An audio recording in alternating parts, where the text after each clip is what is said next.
काम गर्नुपर्ने हुन्छ त्यो अर्थमा अलिकति क्लियर भएर हाम्रो ब्लगर छ यहाँ मेन हिरो पुनः यहाँ सबैलाई हार्दिक शुभकामना अनि स्वच्छ र उत्कृष्ट खेल प्रदर्शन गर्नुहुनेछ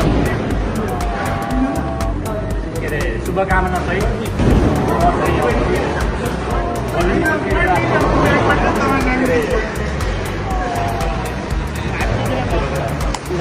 सहितमा खेलाइदिनु होला यो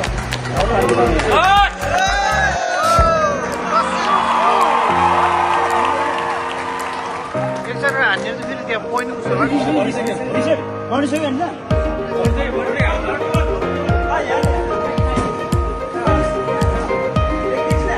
हाम्रो संरक्षकज्यूबाट उद्घाटन हुँदैछ।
अरू 3 सनले चाहिँ अझै कोसिस गर्नु अनुरोध गर्दै र यो प्रमाणपत्र आजका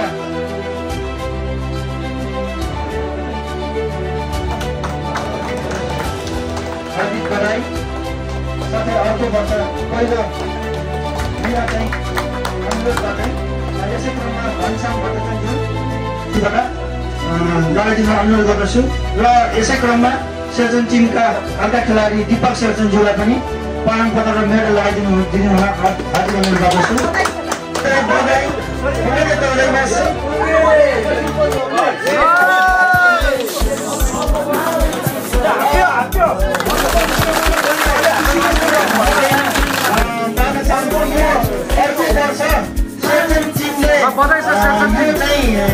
जित हासिल गर्न सफल भएको खण्डमा अर्को नयाँ सिलको प्रायोजन दीपक सर्जनज्यूबाट हुने उहाँले घोषणा गर्नुभएको छ। उहाँलाई धेरै धेरै धन्यवाद।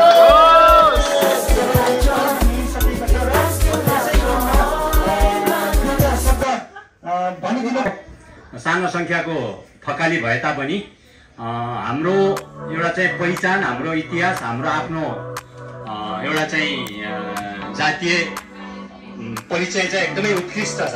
यो अर्थमा भुपी शेरचन जुन हाम्रो नेपाली भनौँ अथवा राष्ट्रकै एउटा चाहिँ चर्चित कवि स्वर्गीय भुपी शेरचन त्यो धन्यवाद ज्ञापन गर्न चाहन्छु। र आज खेलमा सर्वप्रथम हुनुभएको शेरचन टिमलाई नि धेरै धेरै धन्यवाद। यसै गरी दोस्रो भट्टाचन टिम र तेस्रो गौचन टिम र चौथो तुलाचन टिम हुनुभएको उहाँहरूलाई नि बधाई दिँदै अझै अर्को पालि शेरचन टिमलाई टक्कर दिनु हुन अनुरोध गर्दछु। सकेसम्म सिलपट नबनाइदिनुका हाम्रा सभापति बुद्धि गौचनज्यूलाई म हार्दिक अनुरोध गर्दै र हाम्रो खानपिन भने साढे 4:30 बजीसम्म होइन 4:30 बजीसम्म खानपिन चाहिँ रहनेछ। त्यो बेलासम्म सबैले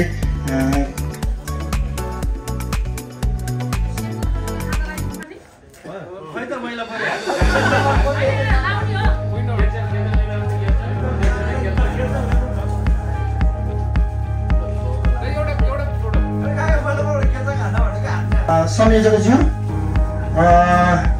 तसेच जापानका अध्यक्षज्यू, महिला परिवार जापानका अध्यक्षज्यू, तसेच जापानका संरक्षक शरद कुमार गौतमज्यू लगायत कार्य समितिको सम्पूर्ण साथीहरू